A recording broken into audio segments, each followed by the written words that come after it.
سابق امریکی صدر بل کلنٹن اور ان کی انٹرن رہ چکی مونیکا لیونسکی کا عشق 20 سال پرانا اسکینڈل ہے، لیکن اس کی چیمی گوئیاں ابھی وقتاً فوقتاً سنائی دیتی ہیں۔ اگرچہ اس واقعے پر سابق امریکی صدر بل کلنٹن اور خود مونیکا لیونسکی بھی معافی مانگ چکی ہیں، تاہم اب ایک مرتبہ پھر اس اسکینڈل کی اہم کردار مونیکا نے دنیا کو حقائق بتانے کی ٹھان لی ہے۔ 45 سالہ مونیکا لیونسکی نے اس وقت کے معاملات پر دوبارہ بات چیت کرنے کا فیصلہ کیا ہے جب وہ محض 21 برس کی تھیں اور انہیں دنیا کے کئی معاملات کا بہتر اندازہ تک نہ تھا۔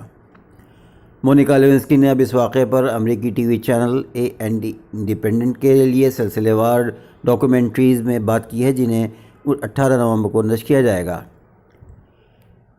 علاوہ ازیں انہوں نے امریکی میگزین وینٹی فیئر کے لیے اس معاملے پر دستاویزات کی ایک سیریز بھی لکھی ہے، جس میں انہوں نے بتایا ہے کہ وہ اتنے طویل عرصے کے بعد کیوں اس معاملے پر بات کرنا چاہتی ہیں۔ وینٹی فیئر میں شائع مونیکا لیونسکی کے مضمون کے مطابق وہ 20 سال گزر جانے کے باوجود تاحال اس واقعے کو نہیں بھول پائی ہیں اور نہ ہی وہ اس واقعے کے بعد ملنے والی ذہنی اذیت کو ایک پل کے لیے بھلا پائی ہیں۔ مونیکا لکھتی ہیں کہ اگرچہ انہوں نے واقعے کے منظر پر آنے کے 1 سال بعد 1999 میں بل کلنٹن کی اہلیہ ہلیری کلنٹن اور ان کی بیٹی چیلسیا سے ٹی وی پر براہ راست معذرت کی تھی، تاہم وہ اب ان سے مل کر سامنے معافی مانگنے کی خواہاں ہیں۔ بہرحال یہ قصہ بڑھ رہا ہے۔